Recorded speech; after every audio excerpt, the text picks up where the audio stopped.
Let's begin with chapter 4, what happened that night. So to remind you, the king and the unicorn got tied up in a tree for saying something to the ape. So let's begin. The king was so dizzy from being knocked down that he hardly knew what was happening until the colorman untied his wrist and put his arms straight down by his sides and set him with his back against an ash tree.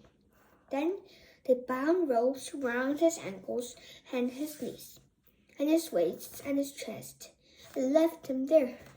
What worried him worse at the moment was of the little thing that are hardest to stand was that his lip was bleeding where they had hit him, and he could wipe the little trickle of blood away, although it tickled him. From where he could still see the little stable, the top of the hill, the ape sitting in front of it. He could just hear the ape's voice still going on, and every now and then some answer from the crowd, but he could not make out the words. I wonder what they have done to you, thought the king. Presently the crowd of beasts broke up and began going away in different directions. Some passed close to Tyrion. They looked at him as if they were both frightened and sorry to see him tied up, but none of them spoke. Soon they had all gone, and there was silence in the road. Then hours and hours went past, and Tyrion became first very thirsty and then very hungry. And as the afternoon dragged on and turned into evening, he became cold too. His back was very sore. The sun went down and it began to be twilight.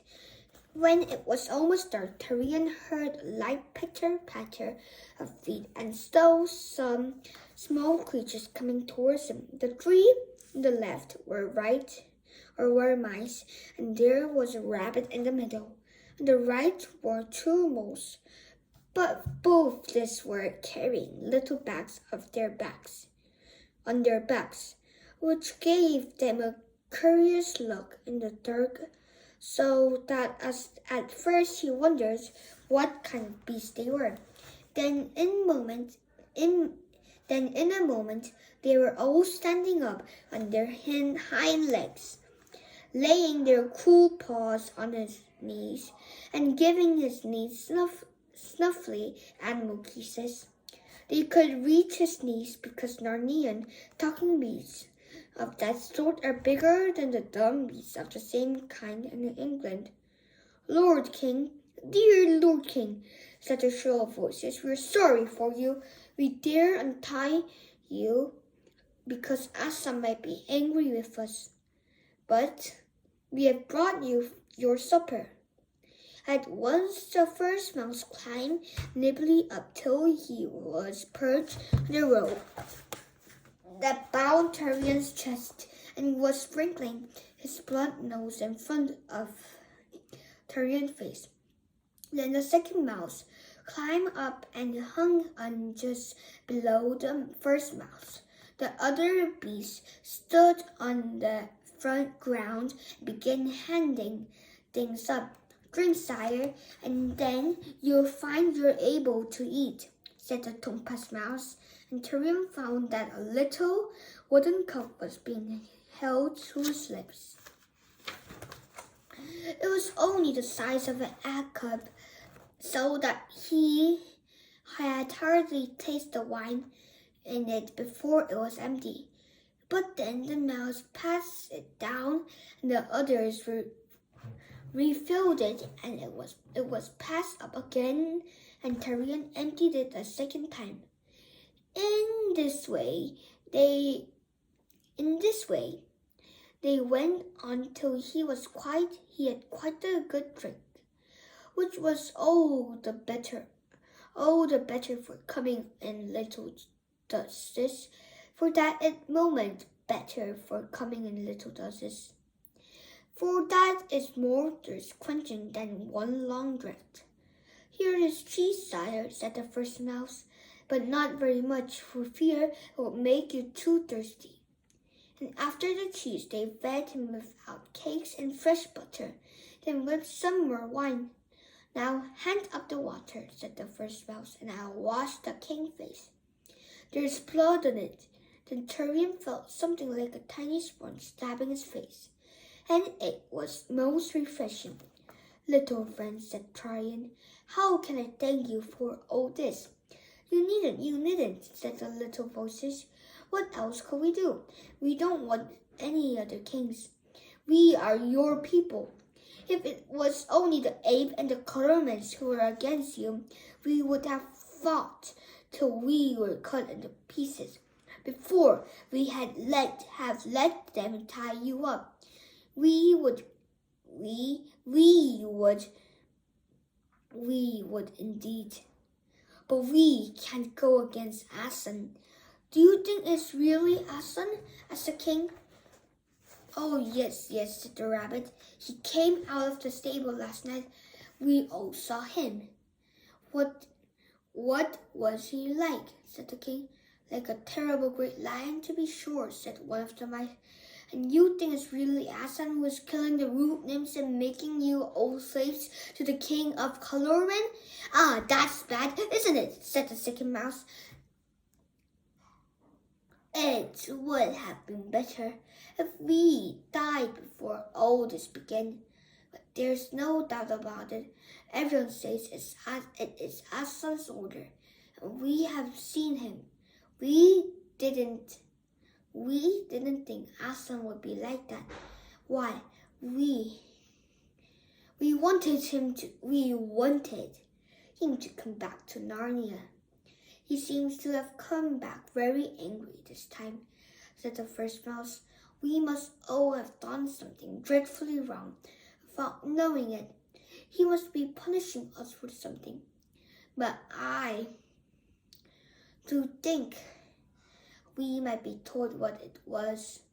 I suppose what we are doing now may be wrong, said the rabbit. I don't care if it is, said one of the moles. I'd do it again. But the other said, oh, hush, and do be careful. And then they all said, we're sorry, dear king, but we must go back now. It would never do for us to be cut here. Leave me at once, dear beast, said Turian. I will not for all Narnia bring any of you into danger. The ape put his head close up to the yellow thing's head, as if he were listening to something it was whispering to him. Then he turned and spoke to the crowd.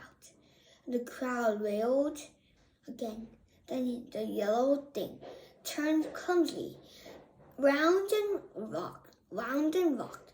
You might almost say waddled back into the stable, and the ape shut the door behind it. After the fire must have been put out, for the light vanished quite suddenly, and Turian was once more alone with the cold and the darkness. He thought of other kings who had lived and died in Narnia in old times, and it seemed to him that none of them had ever been so unlucky as himself. He thought of his great-grandfather, King Brilliant, who had been stolen away by a witch when he was only a young prince, and kept hidden for years in the dark caves beneath the land of the Northern giant. But then it had all come right in the end, where two mysterious children had suddenly appeared from land beyond the world's end, and had rescued him so that he can come home to Narnia, and he had a long and prosperous reign. It's not like that with me. said Turtle to himself. Then he went farther back and thought of Aurelian's father, Caspian, the seafarer, whose wicked uncle King Miraz had tried to murder him, and how Caspian fled away into the woods and lived among the dwarfs. But that story too had all come right into it, for Caspian also had been helped by children, only 3 or 4 of them that time, who came from somewhere beyond the world and fought a great battle and set him on his father's throne. So this is the end for today's story. So next time, let's begin with page 49, the second sentence.